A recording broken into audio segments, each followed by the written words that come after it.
When I first released the Halloween announcement video, which you can check out if you haven't already, I got a request to do a review on Over the Garden Wall from Goofy Fang. Well, I said I would, so I intend to keep my promises. Plus, think of it as a thank you to everyone for subscribing and supporting the channel recently. And if there are other movies or shows any of you would like to have me look at, comment down below. Okay, now that I'm done, let's talk about the actual show. Over the Garden Wall is a short series that was released in 2014, which makes me realize that was 8 years ago, and now I feel like an old fart.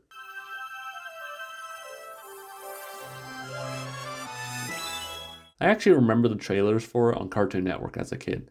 Well, a younger kid. I remember thinking to myself, this looks like a decent show, but I don't really think it's my thing. 8 years later, I finally gave it a watch with some friends on Halloween at a party where I demonstrated my hypocrisy of saying that I am not a weeb, but then proceeding to dress a man whose reputation for misogyny is legendary. My reputation for misogyny is legendary. And I'm glad to say that this is a pleasant, charming, atmospheric little show. I definitely see why people love this show so much. A lot of care was clearly put into everything for this story, with some pretty big names attached to it. We all know that you're not the guy. He's not the guy.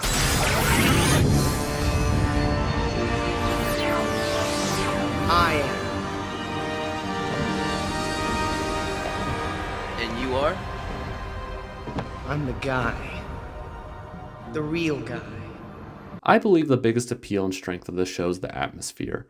It has a nice balance of that autumn feeling as well as some creepy horror gothic tones, especially with the beast, and some of the imagery in here would definitely scare small kids, which I see as an absolute win.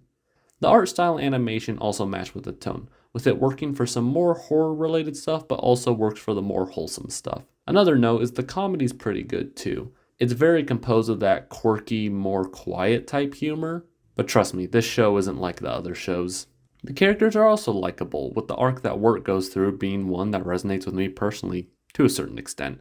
The main aspect of Wirt's journey is that of an older sibling looking out for his younger brother and learning to love him and to care for him. While I'm not a parent and do not plan on becoming one anytime soon, as an older sibling, I definitely feel responsibility to watch over and protect my siblings. To see Wirt go through this journey and to accept this responsibility makes his character likable and relatable. With him going from a pessimistic, cowardly teen who was annoyed by his younger brother to an older brother who's willing to face his fear as well as learn to have hope and to protect his younger brother. The arc Wirt goes through and the responsibility of an older sibling reminds me of my favorite song from Encanto, Surface Pressure. Watch as she buckles and bends but never breaks.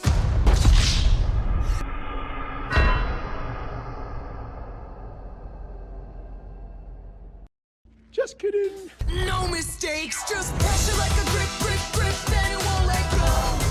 Whoa. Which, while the idea of an older siblings are different, they are still connected back to responsibility, with one about the expectations an older sibling will have and the other about accepting that responsibility. Greg is a delightful little character. He's meant to be a cute little child while also having the sense of wonder as well as to act as the group's anchor to hope. He also gets most of the laughs from me personally. I don't know. What's with George Washington being naked? What? All the other frogs are dressed up nice. Goodbye, Gregory. And please don't call me old lady. Yes, sir, young man. Let's get her. Yeah, let's get her. No, we're not gonna get her like that. Word, I did it. I beat the beast. Oh, geez, the leaves are even growing inside of him.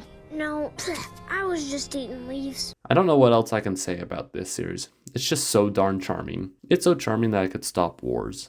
It's so charming it could reverse climate change. It's so charming it could bring peace and happiness to everyone's life, making them feel like they have had their life purpose fulfilled.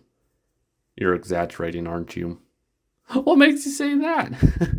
Why would I exaggerate such a thing? Especially that last part. It's not like I'm depressed at all, or wish I was a better person, or feel terrible about the bad things I've done in the past, or wish I had the tenacity to stick with things, or wish I was less socially awkward, or wish I would stop pushing people away from me to avoid rejection, or wish I wasn't constantly plagued with the existential dread of eventually being forgotten and not leaving some kind of legacy behind. Hey man, are you okay? I'm fine. Why do you ask?